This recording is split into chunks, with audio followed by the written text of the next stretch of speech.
This episode is brought to you by Goals.com, the sales performance platform built to help teams stay focused, motivated, and on track. While most CRMs just track data, Goals.com drives real results. It's simple, affordable, and designed to help your sales team hit targets faster, without the headache of complex setup or costly consultants. Whether you're using a CRM or not, Goals.com works seamlessly to elevate your performance. Book a fun, fast demo today at Goals.com. Welcome back to the Goals.com podcast, where we dive into what truly drives sales performance at the highest levels. Today, we're talking with someone who knows all about selling in a fast-moving, experience-driven industry. I'm joined by Stan Hansen, Director of Sales at Chicago Planner Magazine, a go-to resource for anyone in the events and hospitality space. Stan brings a ton of insight into what it takes to lead a successful sales team in a creative, ever-changing market. Stan, thanks for joining us. Excited to dive in with you. Andrew, it's my pleasure. I'm happy to dive into the sales and goals.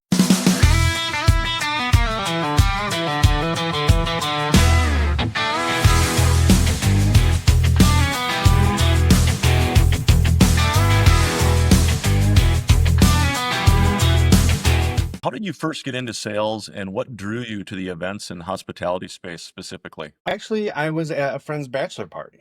I was hanging out with a few friends. I came out of college, and my first role in sales was actually not technically sales. I was a national accounts technical recruiter for Randstad and their Sapphire Technologies division at the time. And so essentially with recruiting and national accounts, I was working on contract jobs, and it was by all means a heavy sales job, smile and dial, number of calls in, number of submittals, number of interviews, number job closures. There was recs, it was everything. So that was kind of my first forte into sales. Since then, I've ebbed and flowed between a marketing role and a sales role. As I tell people, when you're in marketing, you're actually in sales as well. So because you have to sell your ideas to the chef, you have to sell your ideas to operation, you have to sell your ideas to the senior leadership, you have to prove their return on investment. Those are all things I do on the sales side as it is. I mean, I've been in sales one way or another for the last, 20 years of my career.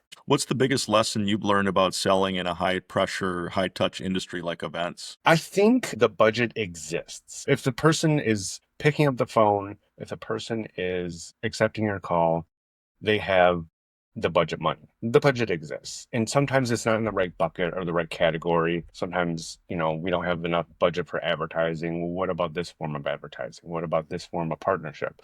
What about if we can take from the marketing budget? So that the budget exists. And I think the second biggest lesson that I've learned coming from the buying side to the sales side is you always, always, always under promise and over deliver. I've always enjoyed that from the buyer side, buying from salespeople, and keep that with me now on the sales side as well. Sure. How do you personally define a high-performing sales culture, and what does that look like at Chicago Planner Magazine? I could go with like Peter Drucker, who says culture eats strategy for breakfast. I mean, you have to start with culture. I'm in the very fortunate position that with Chicago Planner Magazine, we're in a restart mode. And so I'm helping define that culture with our marketplace and our guests and customers and clients. It's not a huge market. So for us, it's more about relationships. I spend as much time working on people that have told me no than the people have told me yes. You know what I'm saying? I also will say that people are sick of the BS, if you will. One of the biggest lessons I've learned, in what I do right now is that I kind of go against some of the worst sales tactics I've been sold on my end. So you have to sit down, you have to sit on the 30-minute presentation, you have to sit on that. Those type of things are great, but I think at a certain level, especially when you're working with buyers that have been doing it for a certain period of time and a longer period of time, they know the game. They know the presentation, they've seen all the slide decks. And for me, as part of the leader in the culture, I want to make sure that we are working on a relationship development stature with our marketplace. Now, that's not going to be the same for every marketplace. If you're working across the country, with hundreds of thousands of customers, or just for example, I think it's going to be different. But for me, that's kind of what I always ensure I do with the culture. What's a belief or mindset about sales that you think more leaders need to challenge? I think the biggest challenge is that it's no longer a numbers game. It's more now about relationships than just pure numbers, just churn and burn, just, smiling out, that type of thing. I think that's kind of leaving us. I think there's still pockets where that exists. And it kind of goes back to like AI and why I'm not afraid of AI, because at the end of the day, you buy from people. Whatever the product is, everyone's got budget, everyone's got products they got to buy and sell and services they got to use and incorporate into their business. But at the end of the day, you buy from a person. Robots can't replace people.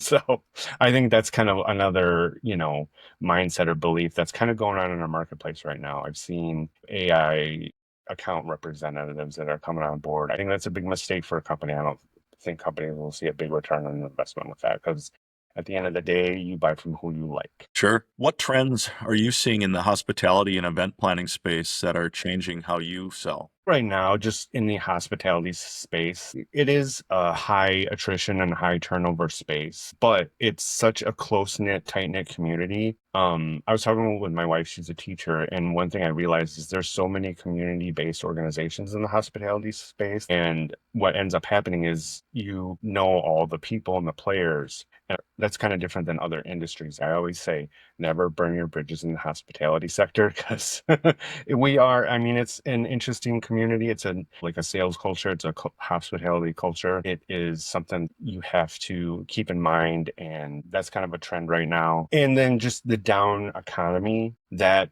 kind of moves a lot of the different needles into which way you have to go.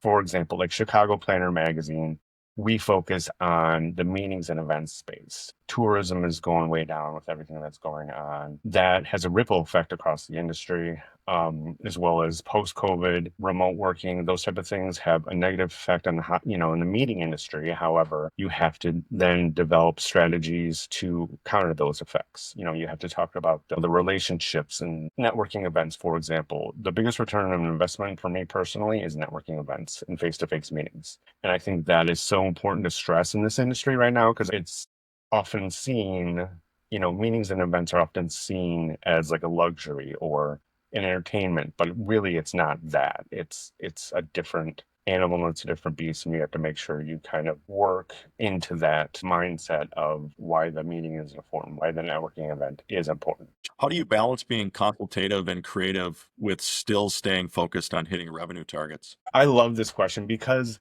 it's one of the hardest balancing acts. If I take a step back, one of the things I learned early on in my career is always stay closer to the money.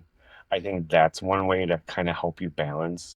But I'm also of the mindset I love a good challenge. I sell events as well on a certain level where it might be this amazing idea of this cool event, this cool place. Not sure who's going to pay for what budget, that type of thing. Creativity and consultation shows your expertise. And so even if they might not buy from you now, let's say you propose this beautiful, sexy, huge package, and what ends up happening is they go, okay, that Ferrari looks amazing, but I can't afford that Ferrari. And then you go, okay, let's step back. It kind of helps flesh out what they're looking to buy, what they're looking to partner with you for to increase their revenue goals. Because at the end of the day, you and your clients have a mutual, beneficiary relationship. So, what metrics matter most to you as a sales leader, and how do you stay motivated to hit them? Sales is always the main goal, obviously, but I think you also have to determine the how to get to those numbers. And so you look at metrics like, closing rate, you look at how many calls they make, how many, emails, how many new contacts. So I think at the end of the day is sales. Personally, how do I stay motivated to hit them? Write them on the board. It's easy to get lost in a new market you think you're going to attack. But going back to some of my earlier trainings, always stay closest to the money. Michael Alice, if you're listening to this podcast, know that that lesson has stayed with me, throughout my entire career. Is you always have to make sure you look at what you're going to attack and stay closest to the money. It's as gross as it sounds, quote unquote. I mean, but it's real. It's, at the end of the day, we're about revenue and budget, and it's, we all have financial goals we need to make to operate the business. Right. What's one underrated or overlooked sales tactic you swear by? Picking up the phone. We live in a world where there's so many technological tools at our at our disposal.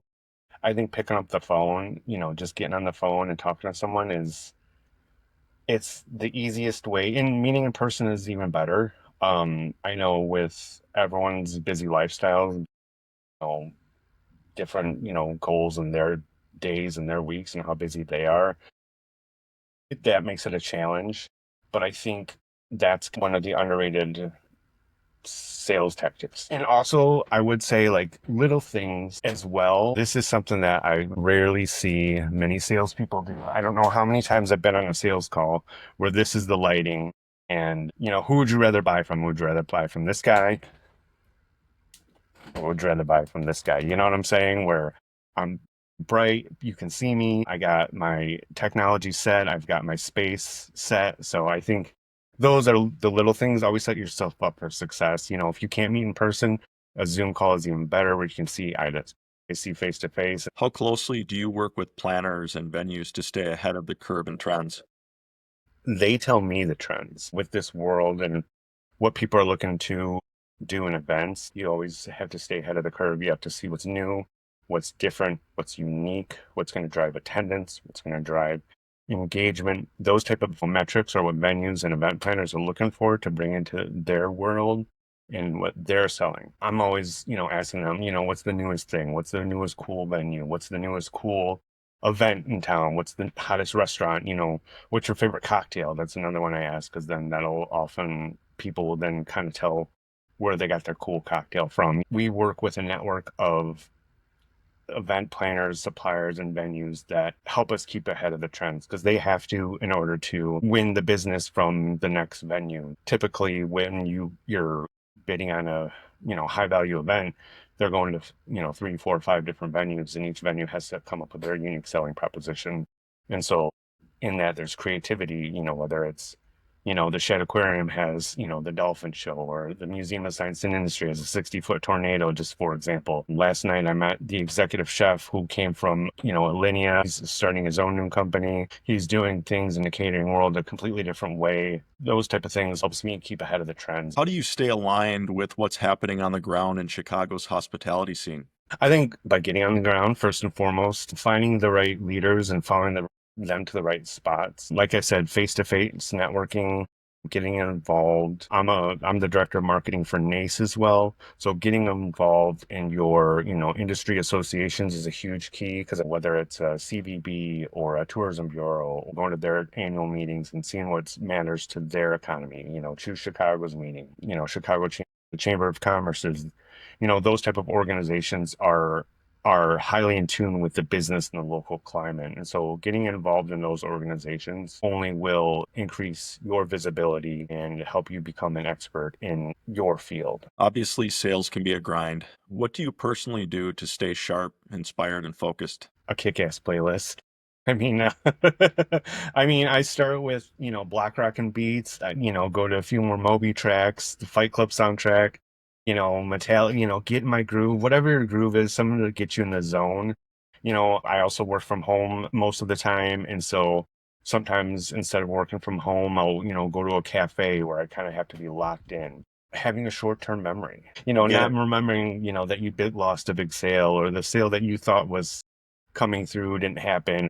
They message you the next day and they're no longer working there, they're in a different company and now you're starting over. Those are all type of things that you deal with on a day-to-day basis, but I think that you kind of go back. You got to have a short-term memory and you got to make sure that you're staying focused on at the end of the day the goal. Yeah, I totally agree. Who do you look for inspiration or mentorship, either in sales or even outside of sales? The world of sales experts now are kind of at your fingertips, whether it's on LinkedIn, TikTok, YouTube, different podcasts, Goals.com podcasts. I listen to marketing podcasts, going to industry associations and networking events, you see industry panels and those type of things. We all have our favorite salesperson and sales personalities too, selling sales is one that I follow. I'm just looking at Ryan Dorn, Dan Gigas, the type of people, they're great. They're awesome. If you could go back and give your younger sales leader self one piece of advice, what would it be? I think developing my personal brand, I wish I would have done that way sooner. I also think of it as a huge asset for the company, to develop your personal brand on, whether it's LinkedIn, Instagram, whatever network your customers are in, I'd say. Who is Stan in this industry and why is he important in developing that through, your social media, your networks, everything like that. I think I would have told myself to develop that a lot better, a lot sooner from the start. Everyone thinks of LinkedIn as more of a network to start jobs, and I don't view it that way. I think it's more of a network to, bounce, expertise and exposure off with everyone in your network. Yeah. All right. Just for fun, what's the most memorable or unusual event you've ever been a part of planning or promoting? So one of my first, so I used to be the senior marketing specialist for Sodexo Live, which is at the Museum of Science and Industry, and we did the PCMA Convening Leaders closing night reception. And I mean, this was an awesome event. There were so many cool things involved, and there was like women on stilts. The venue was just decked out with decor head to toe, and like these cool whitewashes on the walls. And you walked in, and it was the Magnificent Mile, and each area of the museum was a different neighborhood of Chicago because these were all leaders from around the world coming in. And it almost made me look, because this was literally like my second event that I was involved with at the Museum of Science and Industry. And it kind of spoiled me because it was such a cool event. And then every other event after that was kind of like, I had to be reminded that they're not all going to have that type of budget and that type of Sure. exposure like that. So it got a little spoiled, but that was a cool event. If you weren't in sales or media, what do you think you'd be doing? I would be either a woodworker or a handyman. In the same way that, I'm working in like, the event industry where you're creating a cool event. It's a similar skill set where you're starting with an idea or a concept, with woodworking, whether it's, a table or something like that. I also like I do spoon carving as well. And so those type of things where you're creating, when you're working in events, you're kind of selling a story and selling an art. And so part of that woodworking, those type of things help with me. Like that was what I was going to go to during the pandemic when no one can meet anymore. My entire industry was wiped out. I'd go back to being woodworking and that type of thing. Yeah.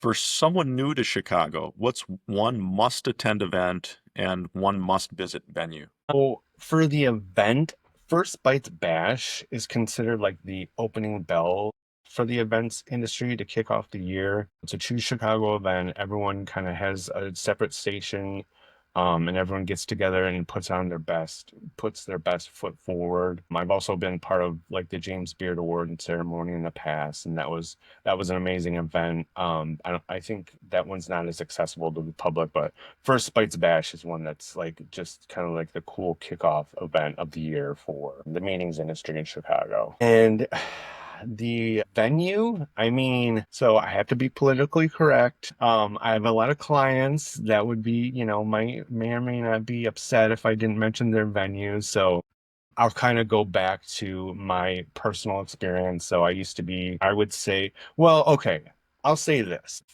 You have to experience Chicago. So if you're coming to Chicago for the first time, I would go to the museum campus, Field Museum, Shed Aquarium, Planetarium, Museum of Science and Industry. Those four give you so much rich history of Chicago, and just the aquarium itself is amazing. The planetarium is so cool. And those museums are also some of the best event venues in the city. The Field Museum with Great Stanley Hall, it's just awe inspiring when you walk in. It's just open up and it's beautiful. So I know I gave you four answers, but that would be my answer. Got it. Cool. Well, Stan, thank you so much for sharing your experiences and insight with the audience at Goals.com. We appreciate your time and we appreciate you shedding some insight on sales and leadership. All right. Thanks, Andrew. Happy to help. All right, Stan, really appreciate you taking the time to share your insights and experience with us today. It's clear that success in sales, especially in a relationship-driven industry like events and hospitality, comes down to creativity, consistency, and truly understanding your market. For everyone listening, I hope you're walking away with some fresh ideas and inspiration to level up your own sales game. Thanks again, Stan, and thanks to all of you tuning in to the Goals.com podcast. We'll see you next time. This episode is brought to you by Goals.com, the sales performance platform built to help teams stay focused, motivated, and on track. While most CRMs just track data, Goals.com drives real results. It's simple, affordable, and designed to help your sales team hit targets faster, without the headache of complex setup or costly consultants. Whether you're using a CRM or not, Goals.com works seamlessly to elevate your performance. Book a fun, fast demo today at Goals.com.